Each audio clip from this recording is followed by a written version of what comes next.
नमस्ते, सभी का हार्दिक स्वागत है।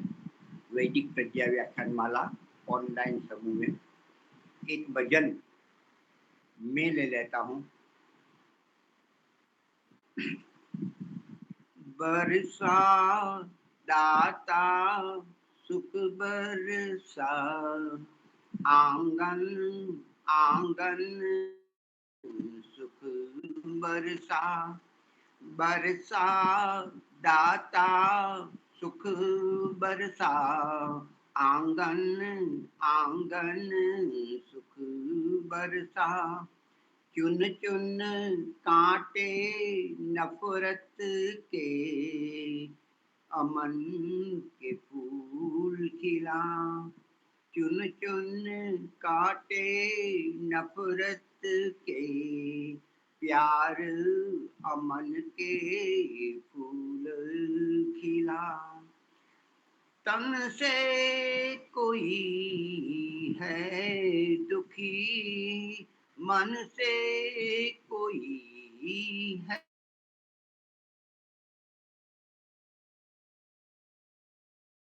दया करो, सारा जहान हो सुखी।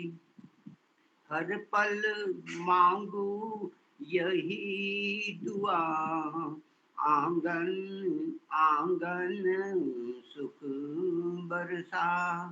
बरसा दाता सुख बरसा, आंगन आंगन सुख बरसा। जो लिया सुखों की तुम, सब की दाता बरही दो। सद्गुरु जी तुम हमें सबर और सुख भी दो। सबके दुखों की तू है दवा, आंगन आंगन सुख बरसा। बरसा दाता सुख बरसा, आंगन आंगन सुख बरसा। वैर द्वेष को मिटा तू सकल संसार से, नाम का सिमरन करे मिलके सारे प्यार से। मानव से मानव होना जुदा, आंगन आंगन सुख बरसा। भाई से भाई न हो जुदा, आंगन आंगन सुख बरसा। माँ से बेटा हो न जुदा, आंगन आंगन सुख बरसा। हर एक घर में सुख बरसा, हर एक जीवन में सुख बरसा। बरसा दाता सुख बरसा, आंगन आंगन सुख बरसा। चुन चुन काटे नफरत के, प्यार अमन के फूल खिला। बरसा दाता सुख बरसा, आंगन आंगन सुख बरसा। जी धन्यवाद। और एक भजन लेना चाहते हो तो छोटा सा ले सकते हैं।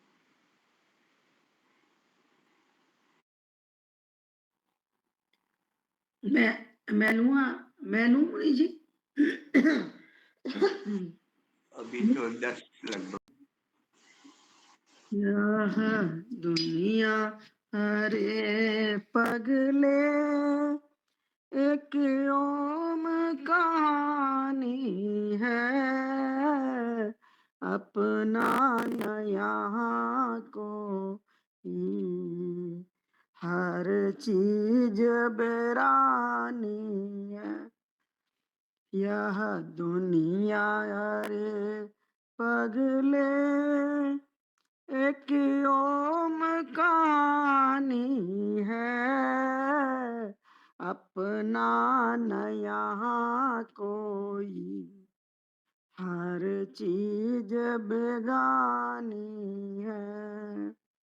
जब फूल सा बचपन भी कायम न रहा तेरा, जब फूल सा बचपन भी कायम न रहा तेरा, हर सांस यह कहती है, दो दिन की जवानी है, अपना न यहाँ कोई, हर चीज बेगानी है।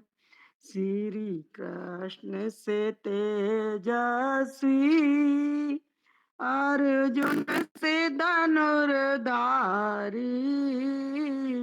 श्री कृष्ण से तेजस्वी, अर्जुन से धनुर्धारी, राणा की बता जग में क्या रही निशानी है, राणा की बता जग में क्या नाम निशानी है। सुख शुभ कर्म ही साथी है, सुख दुख में सदा तेरे, शुभ कर्म ही साथी है, शुभ सुख दुख में सदा तेरे, दुनिया ने तो दुनिया की दुविधाई बढ़ानी है, दुनिया ने तो दुनिया की दुविधाई बढ़ानी है।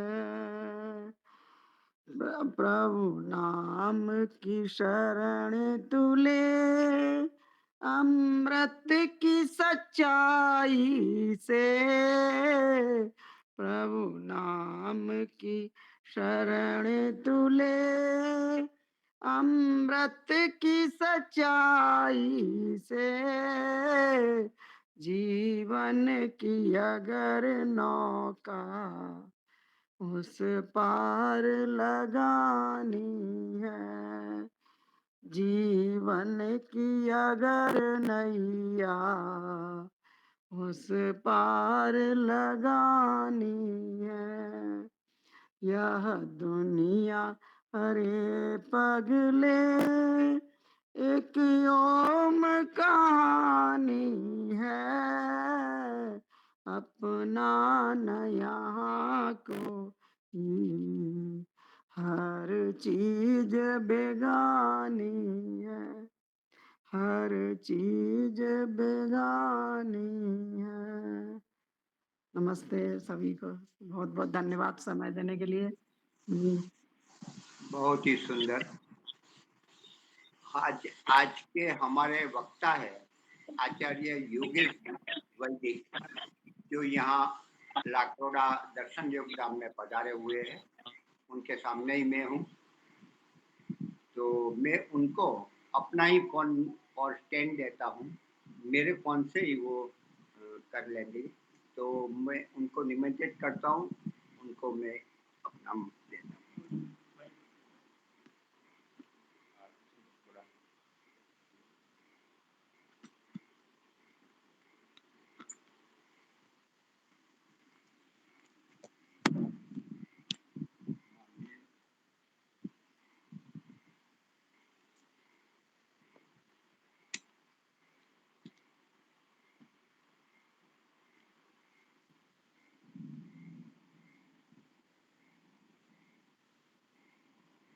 खोल दूँ मैं?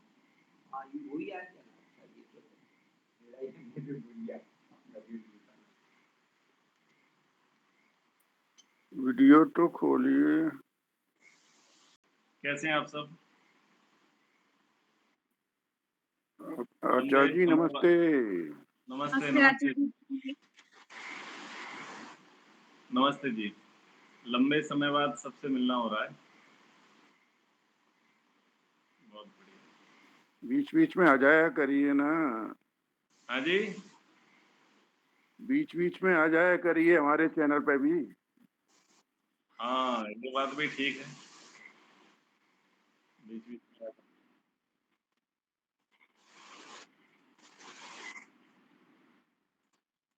हाँ, उस दिन 2 ही सेशन हो पाए थे उस समय हमारे।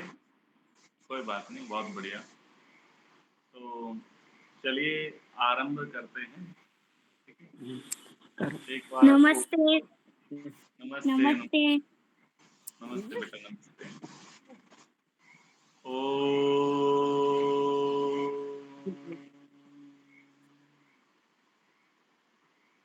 वैदिक प्रज्ञा माला में उपस्थित ऑनलाइन माध्यम से जो जुड़े हुए सभी महानुभाव, मेरे सम्मुख उपस्थित श्रद्धेय मुनि जी, आज हम कर्म सिद्धांत पर चर्चाएं करेंगे और उसका आधार है पराशर गीता। जो अभी मैं आपको पढ़ा रहा हूँ वो कुछ देर बाद YouTube पर प्रीमियर भी होगा, वहाँ पर भी वह लाइव हो जाएगा। तो कर्म फल को लेकर के कुछ श्लोकों का मैंने चयन किया और चयन करके इसका उपदेश किया है। उन्हीं उपदेशों को आपके सम्मुख रखता हूँ। कर्म के कुछ अच्छे सिद्धांत यहाँ पर बताए हैं। प्रसंग चल रहा है महाराज जनक के बीच और पराशर जी। पराशर जी वक्ता हैं और श्रोता हैं महाराज जनक। तो कर्म की नींव के विषय में बताया, ना बीजात जायते किंचित, ना अकृत्वा सुखम एदते, सुकृत वंदते सौख्यम प्राप्य देह क्षयम नरः। एक सिद्धांत को यहाँ पर बताया जा रहा है कि बिना बीज रोपे कुछ भी उत्पन्न नहीं होता और बिना कर्म किए कभी भी सुख की वृद्धि भी नहीं होती। तो मनुष्य शुभ कर्म करके ही देह का अंत होने पर सुख और कल्याण को प्राप्त करता है। ये तो है श्लोक का अर्थ। अभिप्राय को समझें कि प्रकृति का ये शाश्वत नियम है कि कारण के बिना कार्य नहीं होता। जैसे यहाँ पर बीज की चर्चा करी गई, तो हम बीज की चर्चा करें। अभी सीजन गया है आम का, अब हम आम का बीज बोएंगे तो उससे अंगूर या अनार पैदा होने वाला नहीं। आम के बीज से आम ही पैदा होगा। ये सिद्धांत है कर्म का। तो वैसे ही हमारे जीवन में जो हम सुख या दुख देख रहे हैं वर्तमान में, इस सुख और दुख रूप फसल को हम काट रहे हैं। भोगने का मतलब क्या है? काट रहे हैं। तो हम काट रहे हैं यानी इसके जो बीजारोपण करने वाले किसान थे ना, वो हम ही थे, कोई दूसरा नहीं था। इस सिद्धांत को हमें समझना चाहिए। किसान आषाढ़ मास में आकर के बीज बोता है, आर्द्रा नक्षत्र ढूंढता है, खोजता है, आर्द्रा नक्षत्र में जाकर के बीज की बुवाई करता है और कार्तिक मास के जाते जाते उसकी फसल उसके पास आ जाती है। तो उसे पता है कि मैं अपनी ही फसल काट रहा हूँ, इसलिए वो संतुष्ट है। मैंने सोयाबीन बोया है तो सोयाबीन काट रहा हूँ, सरसों बोया है तो सरसों काट रहा हूँ, मक्का बोया है तो मक्का, ज्वार बोया है तो ज्वार, और मूंगफली बोई है तो मूंगफली। उसने जो बोया है वही वो काट रहा होता है। इसलिए किसान संतुष्ट रहता है, क्योंकि उसे पता है मैंने यही बोया है। तो जिस प्रकार से किसान संतुष्ट रहता है वैसे ही मनुष्य को संतुष्ट रहना चाहिए, क्योंकि जो आज हम फसल काट रहे हैं सुख या दुख की, वो कुछ महीने पहले, कुछ वर्ष पहले या कुछ जन्मों पहले वो बीज हमने ही डाला था। वो बीज किसी दूसरे के द्वारा डाला नहीं गया था। तो ये पहला सिद्धांत यहाँ पर बताया। ठीक है, अब दूसरे सिद्धांत के विषय में करें, स्वयं कृतानि कर्माणि जातो जंतु प्रपद्यते ना अकृत्वा लभते किंचित किंचित अत्र प्रिया प्रियम। कह रहे हैं कि जन्म लेने वाला प्रत्येक जीव स्वयं द्वारा किए गए कर्मों के फल को ही प्राप्त करता है। इस संसार में बिना कर्म किए कोई भी व्यक्ति किसी भी प्रकार के प्रिय और अप्रिय फल को प्राप्त नहीं करता। अब दूसरा सिद्धांत बता रहे हैं कि जीवन में जो भी घटनाएं घटती हैं, घटनाएं या तो प्रिय होती हैं या अप्रिय होती हैं, दो प्रकार से होती हैं। तो वो अकारण नहीं है, अनायास नहीं है, उनका कारण है। मनुष्य अपने कर्मों की खेती को काटने के लिए या उसे भोगने के लिए विवश रहता है। यानी जो प्रिय व्यवहार आपको लग रहा है, वो प्रिय व्यवहार आप छोड़ नहीं सकते। वो प्रिय व्यवहार आपके कर्म का फल है। या जो अप्रिय व्यवहार आपको लग रहा है, वो भी आपके कर्म का फल है। मतलब कुछ स्थितियां ऐसी हैं जो आपको अब ठीक नहीं लग रही हैं। ये ठीक ना लगना, अब ये मत बोलो कि मुझे ठीक नहीं लग रहा, उसे एक्सेप्ट करो, क्योंकि उसके लिए भी कोई दूसरा कारण नहीं है। और कुछ चीज़ें प्रिय लग रही हैं तो उसको भी एक्सेप्ट करो, क्योंकि इसके पीछे भी हम कारण हैं। तो यहाँ पर बता रहे हैं कि हम बाध्य हैं, विवश हैं। पराशर मुनि ये कहना चाहते हैं कि भले ही कोई चीज़ आपको अच्छी लगे या बुरी लगे, अच्छी को भी आप भोगने के लिए बाध्य हो और बुरी को भी आप भोगने के लिए बाध्य हो, क्योंकि वो है ही सकाम। मतलब कोई अच्छी स्थिति आज हमें प्राप्त हुई है तो हम उसके लिए भोगने के लिए बाध्य हैं, मना नहीं कर सकते। कोई बुरी स्थिति हमें प्राप्त हुई है तो उसके लिए भी हम भोगने के लिए बाध्य हैं, हम मना नहीं कर सकते, क्योंकि उसके लिए मूल कारण हमें, कोई दूसरा कारण इसमें होता नहीं है। तो ये दूसरा सिद्धांत उसी के साथ, जैसे बीज की चर्चा करी गई थी, उसी सिद्धांत को पुष्ट करने के लिए यहाँ पर बात की गई। अब आप क्रियात्मक योग पुस्तक में 10 प्रकार के शुभ कर्म, 10 प्रकार के अशुभ कर्म सुनते हैं। तो उसका मूल श्लोक आपको सुनाता हूँ। चक्षुषा मनसा वाचा कर्मणा च चतुर्विधम कुरुते यादृशम कर्म तादृशम प्रतिपद्यते। तो हमारे जो कर्म करने के 4 साधन यहाँ पर बताए हैं, चक्षुषा, मनसा, वाचा और कर्मणा। नेत्र एक माध्यम है, नेत्र के पश्चात वाणी एक माध्यम है, वाणी के पश्चात मन एक माध्यम है और मन के पश्चात शरीर एक माध्यम है। तो इन 4 माध्यमों से हम शुभ और अशुभ 2 प्रकार के कर्मों को करते हैं। कह रहे हैं कुरुते यादृशम कर्म तादृशम प्रतिपद्यते। हम जिस प्रकार का कर्म करेंगे और वैसा ही हम फल को प्राप्त करेंगे, फल में परिवर्तन होने वाला नहीं है। तो सबसे पहले यहाँ पर कहा गया चक्षुषा, यानी नेत्रों के द्वारा। तो नेत्रों के द्वारा कौन से हम अच्छे कर्म करते हैं और कौन से बुरे कर्मों को करते हैं। दूसरों को आदर देना नेत्रों से होता है। अच्छी सी स्माइल पास की हमने, अच्छे से देखा, आंखों में हमने क्या दिखाया, रिस्पेक्ट दिखाया। ठीक है, ये है आदर करना। बाबा तुलसी ने एक चौपाई लिखी कि आवत हिय हर्षत नहीं, नैनन नहीं स्नेह, तुलसी तहा न जाइए कंचन वर्षे मेह। आपको समझ में आया क्या बोला? नहीं आया, क्योंकि आप गुजराती क्षेत्र से हैं और ये अवधि क्षेत्र की है, क्योंकि रामचरितमानस अवधि में है। तो कह रहे हैं आवत हिय हर्षत नहीं, आवत किसी के आने से, यानी आप कहीं जा रहे हैं, आप कहीं जा रहे हैं तो किसी के यहाँ आपका क्या हुआ, आना हुआ। तो आवत हिय यानी हृदय, हर्षत नहीं, हृदय में क्या नहीं है, प्रसन्नता नहीं है। नैनन नहीं स्नेह, नेत्रों में स्नेह नहीं है, आंखों में चमक नहीं है। तो कह रहे हैं तुलसी तहां ना जाइए, हे तुलसी, तुलसीदास कह रहे हैं कि तुलसी तहां ना जाइए, वहां मत जाओ। कहाँ? कंचन वर्षे मेघ, कंचन कहते हैं सोने को, और मेघ यानी जो बारिश हो रही है। तो चाहे सोने की बारिश हो रही हो,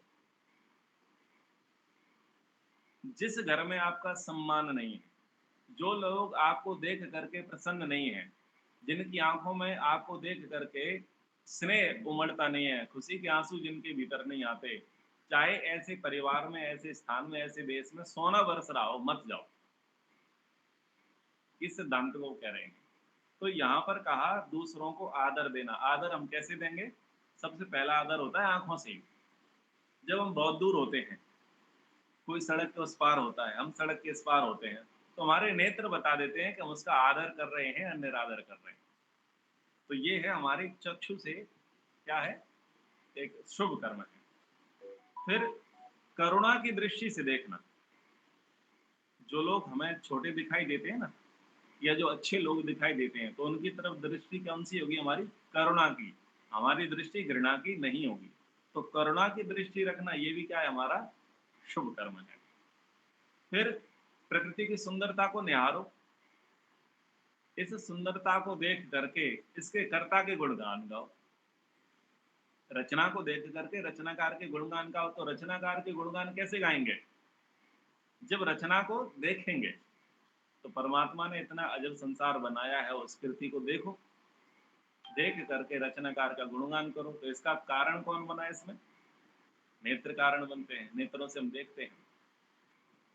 फिर हमारे नेत्र जो हैं, किसके लिए आगे बढ़े? ज्ञान के लिए आगे बढ़े।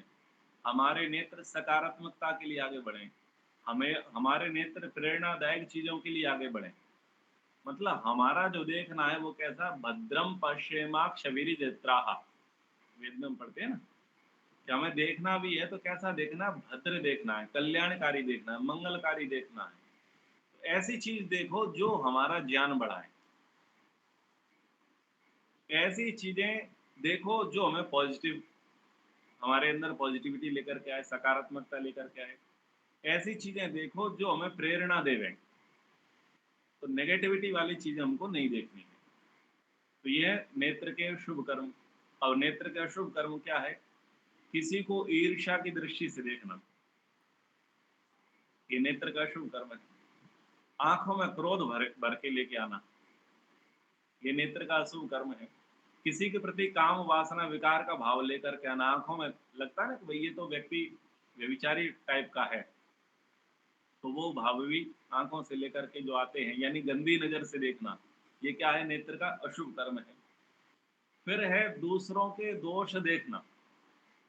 गुण नहीं देख पा रहे हैं, क्या देख रहे हैं? दोष देख रहे हैं। दोष देख करके तृप्त हो रहे हैं। तो ये है नेत्र का अशुभ कर्म। दूसरों में कमियां ढूंढने का प्रयास करना, ये क्या है? हमारे अशुभ कर्म। फिर नेत्रों से हम क्या देख रहे हैं? ज्ञानवर्धक चीजें नहीं, अश्लील चीजें देख रहे हैं। नेत्रों से हम क्या देख रहे हैं? हिंसक चीजों को देख रहे हैं। नेत्रों से हम क्या देख रहे हैं? वो चीजें देख रहे हैं जो नकारात्मक है। तो ये नेत्र के अशुभ कर्म। समझ में आ गया? चक्षुषा। अब चक्षुषा के बाद चर्चा करेंगे हम मनसा की। तो मन से क्या होता है? तो मन से अच्छे कर्म होते हैं, कल्याण की भावना रखना। जैसे हम प्रार्थना करते हैं, ओम सर्वे भवन्तु सुखिनः सर्वे सन्तु निरामयः। तो ये वाणी से नहीं, ये मन में होना चाहिए भाव। सबका भला करो भगवान, सबका कल्याण करो भगवान। हे भगवान इसका बढ़िया हो, अच्छी मन में अच्छी कामना करना, अच्छी प्रार्थनाएं करना, शुभ विचार भीतर मन में लेकर के आना, अच्छे भाव लोगों के प्रति लेकर के आना। तो ये हमारे मानसिक शुभ कर्म है। आप योग दर्शन में पढ़ते हैं मुदिता, मैत्री, करुणा, मुदिता, ये पढ़ते हैं ना। तो मुदिता करना भी हमारा शुभ कर्म है। दूसरे की सफलता को देख करके प्रसन्न हो जाओ, दूसरे की खुशियों को देख करके प्रसन्न हो जाओ, दूसरे की उन्नति प्रगति को देख करके प्रसन्न हो जाओ। ये प्रसन्न हो जाना भी क्या है? हमारा हमारा शुभ कर्म है। क्षमा का भाव मन में लाएं, संतोष का भाव मन में लाएं, धैर्य का भाव मन में लाएं, और कृतज्ञता मन में लेकर के आए। ये भी हमारे क्या है, मानसिक शुभ कर्म है। क्षमा भी मन से करेंगे, संतोष भी मन से होगा, धैर्य भी मन से होगा और कृतज्ञता भी मन से होगा। तो ये है हमारे मानसिक शुभ कर्म। बुरे कर्म क्या है? किसी का बुरा सोचना, अहित करने की भावना लेकर के आना, किसी के प्रति नफरत का भाव रखना, ये है हमारा मानसिक अशुभ कर्म। दूसरे की उन्नति, प्रगति, तरक्की को देख करके जलना, ईर्ष्या, मात्सर्य, घृणा, द्वेष, ये सब क्या है? ये सब के सब हमारे मानसिक अशुभ कर्म है। मन में लालच लाना, बदला लेने की भावना, रिवेंज, वैर भाव रखना, ये सब मानसिक अशुभ कर्म है, तो इनको हमें नहीं करना है। फिर है वाचा, हमेशा सत्य बोलना, लेकिन सत्य कैसा बोलना? प्रिय हितकारी बोलना। ऐसा सत्य नहीं बोलना कि तलवारें निकल जाएं, गोलियां चल जाएं, रिश्ते टूट जाएं, व्यक्ति की मृत्यु हो जाए, घाटा हो जाए, जन हानि हो जाए। ऐसे सत्य का कोई औचित्य नहीं है। सत्य हमेशा कल्याणकारी होना चाहिए। अगर आप ऐसा सत्य बोलते हैं जिससे नुकसान होता है, तो वो सत्य अपने आप में असत्य माना जाता है, वो हिंसा माना जाता है। भाई सत्य क्यों बोलना है? अहिंसा की रक्षा के लिए सत्य बोलना है ना। ऐसा सत्य बोलो जो प्रिय हो, हितकारी हो, कल्याणकारी हो। ऐसे सत्य को बोलना, सत्यम ब्रूयात प्रियम ब्रूयात। फिर है, कोई व्यक्ति बहुत दुखी है, परेशान है, फेल हो गया, नुकसान हो गया, बीमार हो गया, कोई उसका अपना चला गया, तो आप उसके पास जाते हैं, उसे सांत्वना देते हैं, ढांढस बनाते हैं, भाई कोई बात नहीं, चिंता मत कर, दुखी मत हो, सब ठीक हो जाएगा, हम तेरे साथ हैं। ये जो उसे सांत्वना बनाते हैं, ये हमारा शुभ कर्म है। ठीक है। इसके बाद लोगों का हौसला अफजाई करना, आश्वासन देना, ये भी हमारे शुभ कर्म है। लोगों को उत्तम प्रेरणाएं देना, हमेशा पॉजिटिव एटीट्यूड रखना, लोगों को शुभ संदेश देना, शुभ विचार देना, अच्छी अच्छी बातें बताना। जैसे हम कहते हैं ना, वेद का पढ़ना पढ़ाना, सुनना सुनाना, तो सुनाना, तो ये वाणी का हमारा शुभ कर्म है कि हम वेद की बातें सुना रहे हैं, धर्म की बातें सुना रहे हैं, अध्यात्म की बातें सुना रहे हैं, तो ये हमारा ये वाणी का शुभ कर्म है, ये हमें करना चाहिए। बुरे कर्म क्या है? झूठ बोलना, ये वाणी से होता है, ये बुरा कर्म है। किसी को अपशब्द कहना, एब्यूज करना, गालियां देना, ये हमारा बुरा कर्म होता है। कठोर शब्दों का प्रयोग करना, ऐसे वचनों का प्रयोग करना कि व्यक्ति की छाती छलनी हो जाए, छिल जाए, तो वैसे कठोर वचनों का प्रयोग नहीं करना। रूमर्स फैलाना, भ्रांतियां फैलाना, तो ये भी वाणी के अशुभ कर्म है। तिल का ताड़ राई का पहाड़, हाँ, छोटी सी बात को बड़ा चढ़ा करके प्रस्तुत कर देना, अफवाहें फैलाना, किसी का अपमान कर देना, किसी के खिलाफ नफरत फैलाना, भड़काऊ भाषण देना, ये सब क्या है? वाणी के अशुभ कर्म है। और दिल्ली में आजकल यही चल रहा है सबसे ज्यादा, दिल्ली इसी के लिए जानी जाती है। अब उसके बाद है कर्मणा, भूखे को भोजन कराना, जो बीमार लोग हैं उनकी सेवा करना, जो वृद्ध हैं उनकी सेवा करना, सड़क पर कोई घायल पड़ा हुआ है उसकी सहायता करना, चाहे वो पशु हो, द्विपदस चतुष्पदा, 2 पैर वाला हो या 4 पैर वाला हो, उसकी सहायता करना, ये शरीर से हमारे क्या है? शुभ कर्म है। ईमानदारी जीवन में लाना, मेहनत करना, पुरुषार्थ करना, ये सब क्या है? हमारे, ये हमारे शुभ कर्म है। ईमानदारी से नौकरी करो, धंधा करो, व्यापार करो, परिवार का पालन करो, समाज की सेवा करो, मंदिर चलाओ, ट्रस्ट चलाओ, जो कुछ भी चलाओ, अच्छे अच्छे काम करो, जिससे समाज का कल्याण हो, समाज का, धर्म का कल्याण हो, राष्ट्र का उत्थान हो। ये सब क्या है? हमारे शरीर के शुभ कर्म है। तो इन कर्मों को हमें करना चाहिए। पर्यावरण की रक्षा करने की जिम्मेदारी भी हमारी है। हम जल को शुद्ध रखें, आसपास के परिवेश को शुद्ध रखें, शौच का पालन करें, वृक्षारोपण करें। सीजन भी है वृक्ष लगाने का। तो ऐसे ही हम शरीर से क्या करेंगे? शुभ कर्मों को करेंगे। अशुभ कर्म क्या होते हैं जिनको नहीं करना है? किसी भी व्यक्ति के प्रति हिंसा रखना, किसी जीव को, 2 पैर वाले या 4 पैर वाले प्राणी को चोट पहुंचाना, शारीरिक हिंसा करना, ये बुरा कर्म होता है। चोरी करना ये बुरा कर्म होता है, मिलावट करना ये बुरा कर्म होता है, किसी का हक मारना ये बुरा कर्म होता है। तो क्या कहा, कुरुते यादर्शम कर्म तादर्शम प्रतिपद्यते। मनुष्य जिससे जैसा कर्म करता है वो वैसा फल पाता है। मन के शुभ कर्म उस प्रकार से आपको लाभकारी होंगे, वाणी के शुभ कर्म उस प्रकार से आपके लाभकारी होंगे, और यदि अशुभ करेंगे तो उनके दंड भी लिखे हैं। महर्षि मनु जी ने विस्तार से मनसा वाचा कर्मणों के विषय में मनसा वाचा कर्मणा इनकी गतियों के विषय में लिखा है कि कैसे कैसे अशुभ कर्म करने पर किस प्रकार की योनियां मिलती हैं। तो उसके लिए आप मनुस्मृति का अवलोकन कर लेना। आगे कह रहे हैं, अच्छा कितने बजे तक है? 5 बजे तक। 5 बजे तक, हाँ तो ठीक है, जल्दी जल्दी पढ़ा देता हूँ। निरंतरम च प्रच्छन्नम लभते कर्म पार्थिव कल्याणम यदि वा पापम ना तो नासोस्य विद्यते। कह रहे हैं, हे राजन, निरंतरम च प्रच्छन्नम लभते कर्म पार्थिव।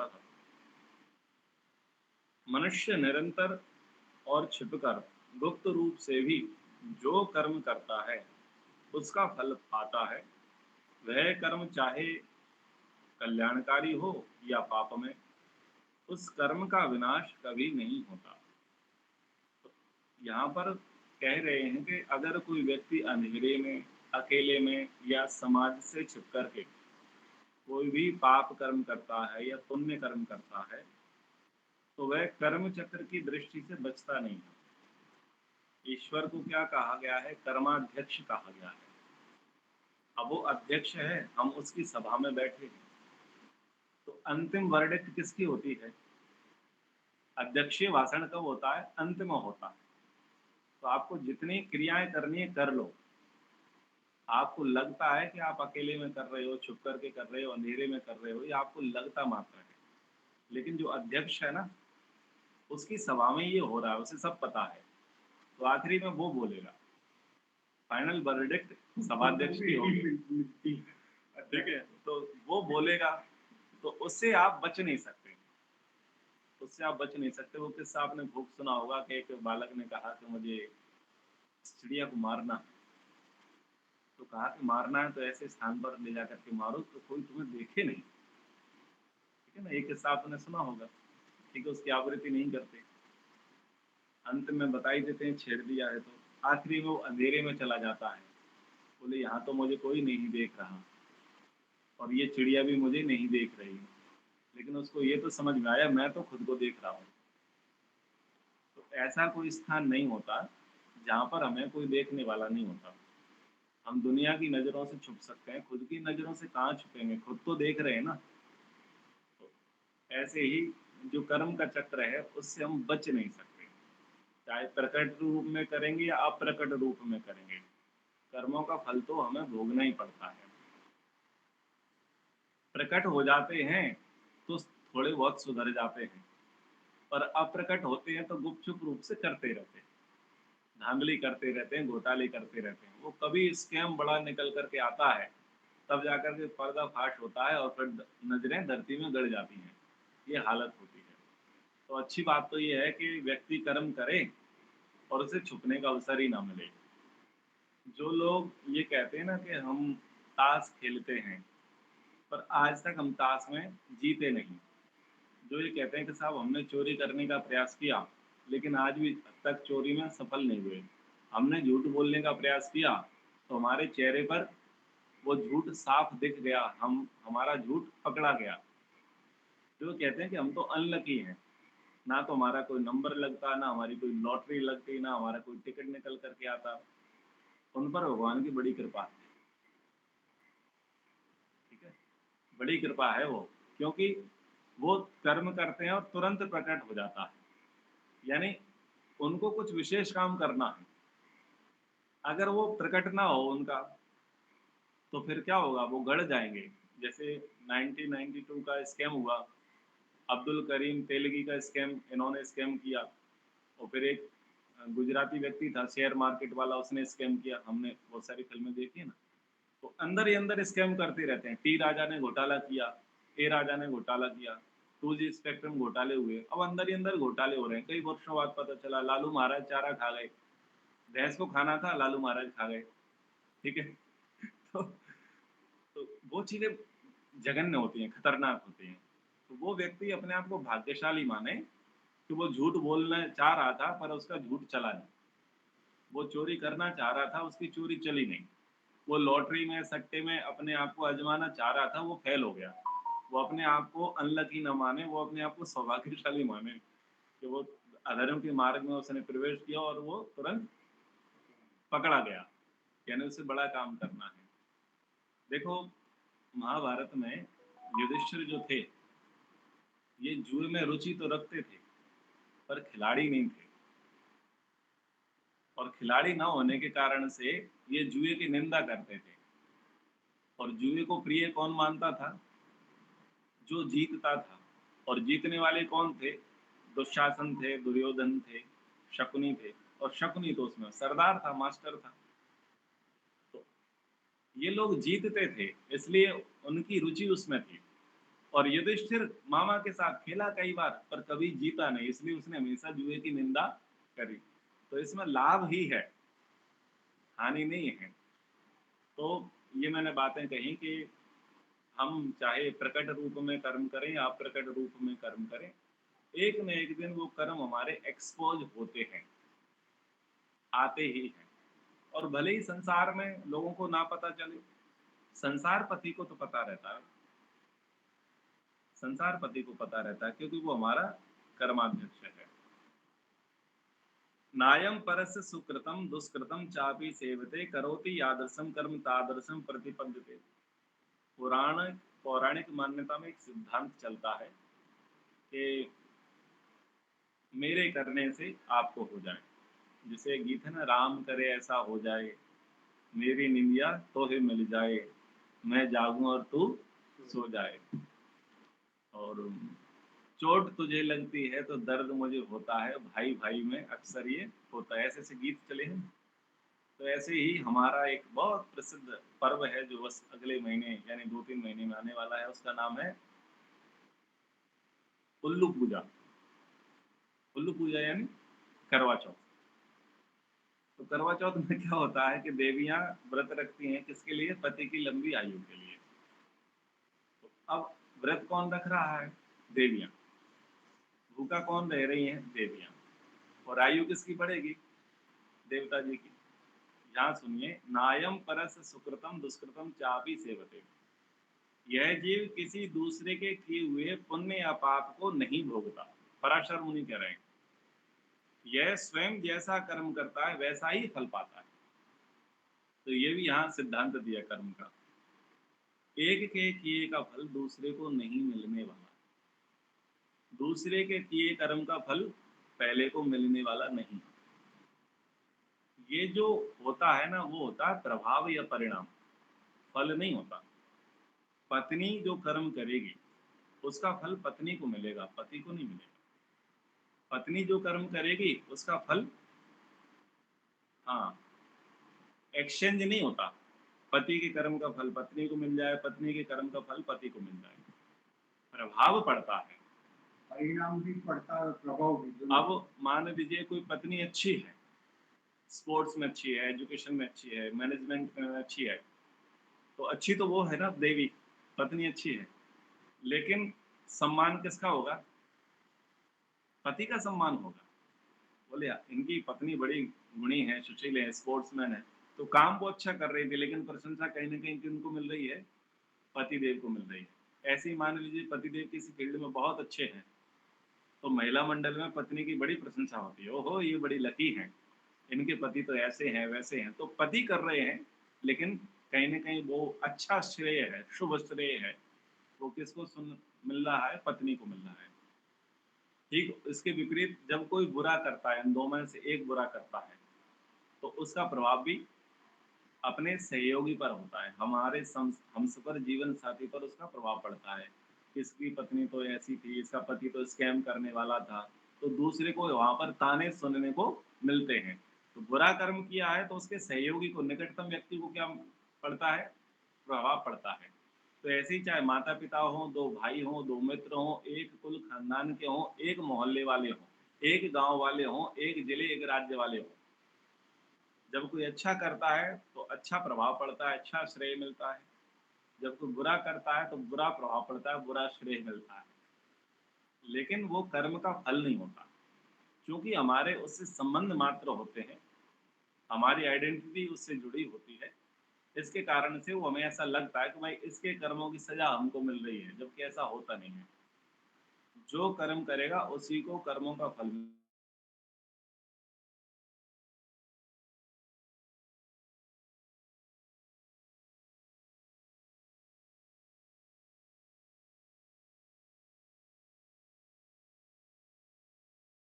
ना माता ना पिता किंचित कस्यचित प्रतिपद्यते, दान पथ यात्रा में ना माता ना पिता किसी का थोड़ा भी सहयोग या स्थान नहीं होता।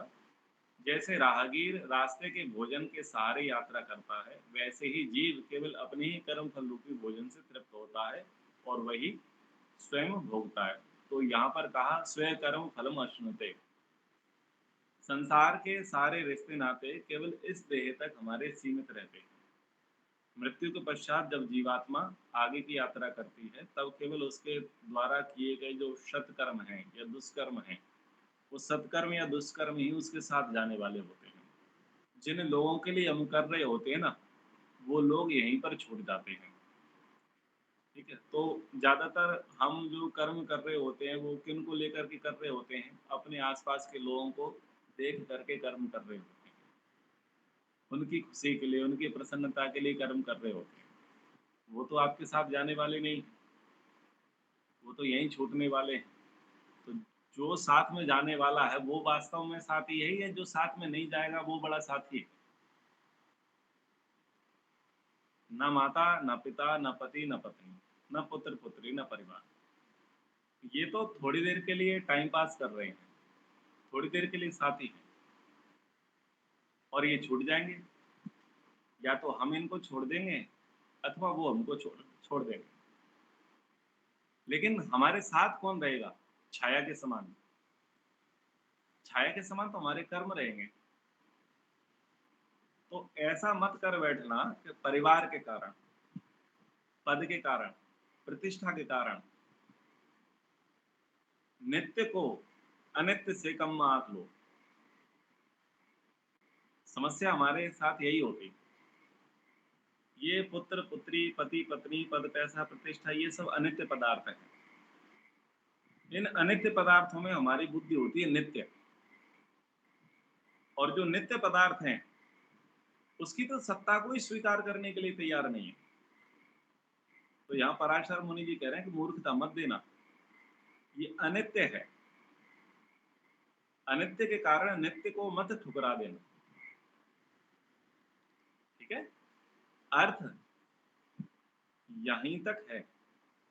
अर्थ साथ में जाने वाला नहीं है, लेकिन धर्म साथ में जाने वाला है, साथ में जाने वाला है। धर्म जीवन के साथ भी है और धर्म जीवन के बाद भी है। तो धर्म नित्य है, सुख दुख अनित्य है, अर्थ अनित्य है, पद पैसा प्रतिष्ठा परिवार अनित्य है। तो इनके जो भेद हैं उन भेदों को समझना, घाटे का सौदा मत कर बैठना। और हम सर्वाधिक क्या करते हैं? घाटे का सौदा कर बैठते हैं। हम ये सोचते हैं कि ये तो हमारे लिए ही है, इनका तो हमारे बगैर कोई है ही नहीं। तो व्यक्ति नहीं देखता कि मैं धर्म कर रहा हूँ या अधर्म, पुण्य कर रहा हूँ या पाप। वो केवल अपने परिवार के लिए, अपने लोगों के लिए, अपने पद के लिए, अपनी प्रतिष्ठा के लिए समर्पित हो जाता है। तो ऐसे में वो घाटे में चला जाता है। तो यहाँ कहना चाह रहे हैं कोई साथ नहीं जाने वाला। जिनके लिए तुम मर रहे हो, जिनके लिए तुम सेक्रीफाइस कर रहे हो, वो तुम्हारे साथ कोई भी जाने वाले नहीं है। आगे कह रहे हैं स्वयं कृत्वा तु यः पापं शुभम एव अनुतिष्ठते प्रायश्चितम नरम कर्तुम उभयम स्वश्नुते पृथक। बहुत अच्छे सिद्धांत को प्रतिपादित करते हुए पराशर मुनि जी कह रहे हैं कि जो मनुष्य स्वयं पाप करके बाद में शुभ कर्म या धर्म का अनुष्ठान करता है, पश्चाताप या प्रायश्चित करने वाला वह मनुष्य उन दोनों के फलों को अलग अलग भोगता है। यानी आपने कर्म किया, आपको समझ में आ गया कि कर्म तो मैंने गलत कर दिया, अशुभ कर दिया, तो अब क्या करूं? इस अशुभ कर्म को मैं क्रॉस करा लेता हूँ और मैं शुभ कर्म कर लेता हूँ, या मैं प्रायश्चित कर लेता हूँ। तो यहाँ पर कह रहे हैं प्रायश्चित करने से पाप कटने वाले नहीं है, और शुभ कर्म करने से वो अशुभ कर्म मिटने वाला नहीं है। जो शुभ कर्म का बीज बोया है वो तुमको काटना पड़ेगा, वो फसल काटनी पड़ेगी, और जो अशुभ कर्म का बीज बोया है उसकी भी तुमको अलग से फसल काटनी पड़ेगी। तो यहाँ पर जैसे आपने पूज्य स्वामी जी को सुना होगा, स्वामी विवेकानंद जी को, वो कहते हैं ना कर्म फल माफ नहीं होते, कर्म क्रॉस नहीं होते। वो एग्जाम्पल देते हैं कि एक व्यक्ति था, उसने 10 लोगों की जान बचा ली, और उसको पुरस्कार मिलने वाला था 26 जनवरी या 15 अगस्त को। उसको याद आया कि 3 लोगों से मेरा झगड़ा भी है। उसने कहा कि सुनो, मुझे 3 लोगों को मार लेने दो, तुम 10 लोगों का सम्मान मुझे देना चाहते थे, 10 लोगों की जान बचाई मैंने, तो उसकी जगह पर मुझे 3 - कर देना, 7 का मुझे सम्मान दे देना। तो ऐसा कोई स्वीकारता है? कोई नहीं स्वीकारता। सम्मान 10 का मिलेगा, 10 की जान बचाने का, और 3 मारे हैं तो 3 मारे हैं तो उसका भी तुमको दंड भुगतना पड़ेगा, क्रॉस नहीं होता। ये आप सुनते हैं। तो ये यहाँ पर ये प्रमाण है, स्वयं कृत्वा तु या पापम शुभम एव अनुतिष्ठति प्रायश्चितम नरा कर्तुम उभयम सोचन्ते पृथक। तो कर्म जो है, कर्म बदलने वाला नहीं है, ठीक है। कर्म क्रॉस नहीं होने वाला है। शुभ कर्म अशुभ से, अशुभ कर्म शुभ से क्रॉस नहीं होने वाला है। दूसरा, बहुत सारे लोग क्या करते हैं, मतलब हमारे समाज में तो सर्वाधिक की मेंटेलिटी है, और उसके लिए बड़े बड़े, क्या बोलूं आधुनिक भाषा में, हाँ, धुलाई सेंटर, जैसे कार वॉशिंग सेंटर होते हैं ना, कार की धुलाई की, कपड़े की धुलाई की, बहुत सारे धुलाई सेंटर होते हैं।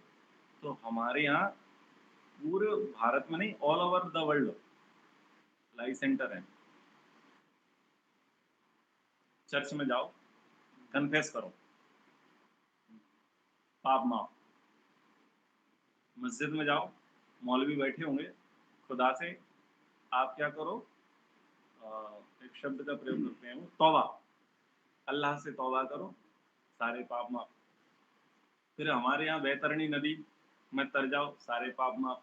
गंगा जी बह रही हैं, शिप्रा, यमुना, सरस्वती बह रही हैं, इनमें स्नान करो, पाप माफ। गौदान करो, पाप माफ। ब्राह्मण भोजन कराओ, पाप माफ। सत्यनारायण कथा से लेकर के भागवत कथा करो, पाप माफ। गुरु के मंत्र का जाप करो, पाप माफ। गले में तुलसी की कंठी डालो, पाप माफ। तो हमारे बहुत बड़े बड़े धुलाई सेंटर हमारे समाज में चलते हैं। वॉशिंग मशीन भी है। हाँ, वो बड़े बड़े, और हाँ, और वो सबसे काले के आजकल सफेद करते हैं। आजकल आजकल सबसे बड़ी धुलाई सेंटर, धुलाई मशीन देवदूत नरेंद्र मोदी जी हैं। हाँ, ये ध्यान रखना। ये पंडित लोग, मौलवी लोग और ये फादरी लोग तो पुराने पड़ गए। सबसे बड़ी जो आजकल मशीन जिनके पास है वो है नरेंद्र मोदी जी के पास। अगर आप टीएमसी में हैं, यदि सपा में हैं, बसपा में हैं, आम आदमी पार्टी में हैं, तो आप भयंकर पापी हैं, और आपके पीछे में यमदूत भेज दूंगा। तो सीबीआई आएगी, ईडी आएगी, फलानी आएगी, ढिमकानी आएगी, और इतने सारे ताबड़तोड़ गिरफ्तारियां होंगी, ठीक है। जांच एजेंसियां बैठेंगे, और जैसे ही वो डर डरा करके वो अमित शाह जी से या जेपी नड्डा जी से दुपट्टा ग्रहण कर लेगा बीजेपी का, बाबा जी की तरफ से सब प्रकार से पाप माफ। तो ये पश्चिम बंगाल में बहुत सारे लोग थे, शयानी घोष थी, और जो हिंदुत्व को गालियां दे रहे थे, बीजेपी को गाली दे रहे थे, सनातन धर्म को गालियां दे रहे थे, वो सब के सब लोग डर डरा करके ममता जी का पल्लू छोड़ करके मोदी जी की शरण में आ गए। तो उससे पहले वो राष्ट्रद्रोही थे, धर्म द्रोही थे, राम द्रोही थे, और जैसे ही बीजेपी में आए सबके पाप माफ। तो हमारे यहाँ विद्वान तो विद्वान, मंदिर तो मंदिर, नेता भी पाप माफ करने वाले हो गए हैं। तो ये स्थितियां देश में चल रही हैं। तो यहाँ पर कह रहे हैं कि भाई पाप माफ होने वाले नहीं हैं। एक बहुत अच्छी आरती है, श्री भागवत भगवान की है आरती, पापियों को पाप से है तारती, जो यह आरती गावे बसी वैकुंठ परम पद पावे। तो हमारे यहाँ जितनी भी आप आरतियां गाओगे, उन आरतियों में सबसे नीचे की जो पंक्ति होगी वो आपके पाप माफ करेगी और बैकुंठ का टिकट, बैकुंठ का, परम धाम का, मोक्ष धाम का, गौलोक धाम का, क्षीर सागर का जो टिकट है वो आपको तुरंत दे देगी। तो सब प्रकार के पाप माफ हो जाते हैं। पराशर मुनि जी कह रहे हैं पाप माफ होने वाले नहीं है। आपने पाप कर्म करे हैं और आपको लगता है कि अब मैं शुभ कर्म कर दूं, तो शुभ कर्म करने से मेरे पाप कर्म कट जाएंगे, तो वो कटने वाले नहीं हैं। ठीक है, तो ये भी सिद्धांत यहाँ पर दिया। सचिंत्य मनसा राजन विदित्वा सत्यमात्मना करोति या शुभम कर्म सावे भद्राणि पश्यति। जो मनुष्य मन से विचार करके और अपनी सामर्थ्य व योग्यता को भली भांति जानकर अपनी शक्ति के अनुसार शुभ कर्म करता है, वही जीवन में कल्याण और मंगल को देखता है। यहाँ पर एक बात कही कि जब ये बात सुन लेते हैं कि वे शुभ कर्म करेंगे तभी जाकर के हमें मनुष्य का जन्म मिलेगा, तो अब शुभ कर्मों को करते हुए वो बड़े बड़े लोगों को देखते हैं, धनवान लोगों को देखते हैं। अब ये बेचारा जो निर्धन व्यक्ति है वो सोचता है कि मैं ऐसे से बड़े पुण्य कर्म कैसे कर पाऊं, मैं 84 को कैसे काट पाऊं, मैं मनुष्य का जन्म कैसे प्राप्त कर पाऊं, क्योंकि बड़े बड़े यज्ञ तो मैं कर नहीं सकता, बड़े बड़े दान तो मैं दे नहीं सकता, तो बड़ा बड़ा तो नहीं कर सकता, तो मतलब मैं ऐसे ही रहूं, एवरेज की जिंदगी जीता रहूं। तो वहां पर कह रहे हैं आपका जो जितना सामर्थ्य हो उस सामर्थ्य के अनुसार आप कर्म करो, शुभ कर्म करो, और उससे ही तुम्हारा कल्याण हो जाएगा। तो सामर्थ्य के 4 हेतु बता दिए। भगवान ने नेत्र दिए हैं, अच्छा देखो, मन दिया है, अच्छा सोचो, वाणी दी है, अच्छा बोलो, और शरीर दिया है, अच्छा करो। इसमें कौन सा पैसा लगता है? देखने में कोई पैसा खर्च नहीं, सोचने में कोई पैसा खर्च नहीं, बोलने में कोई पैसा खर्च नहीं, और सेवा करने में 1 रुपए का खर्चा आया नहीं। तो तुमको जितना सामर्थ्य दिया है, चाहे तुम 20 साल के हो या 80 साल के, ठीक है, आप वहां से शुभ कर्म कर सकते हो।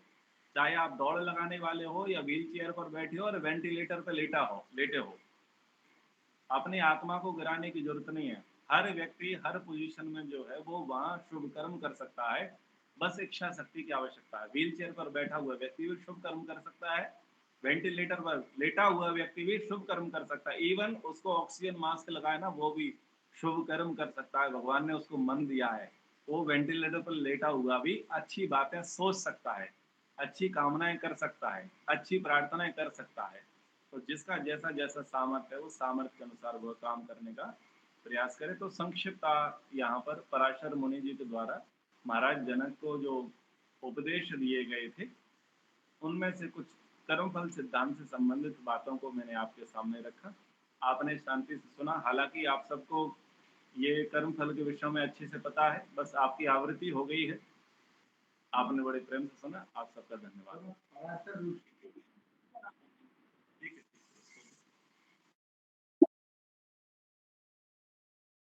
खूब खूब धन्यवाद आचार्य जी का। पराशर ऋषि जो है, जो कर्म के विषय में बहुत अच्छी बातें बताई और उदाहरण के साथ, दृष्टांत के साथ भी बहुत अच्छा प्रभाव का आपका वक्तव्य रहा। खूब खूब आपका धन्यवाद जी। शंकर जी, आप शांति पाठ बिल्कुल बहुत अच्छा रहा।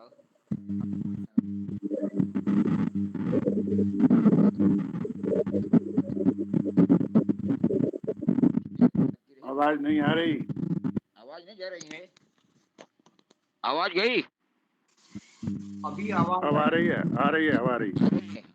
मन, वाणी और शरीर से शुभ कर्म की अच्छी व्याख्या आचार्य जी की हम लोगों ने सुना। कक्षा का समापन शांति पाठ और जय घोष से। ओम द्यौः शांति अंतरिक्षं शांति पृथ्वी शांतिरापः शांतिरोषधयः शांतिर्वनस्पतयः शांतिर्ब्रह्म शांति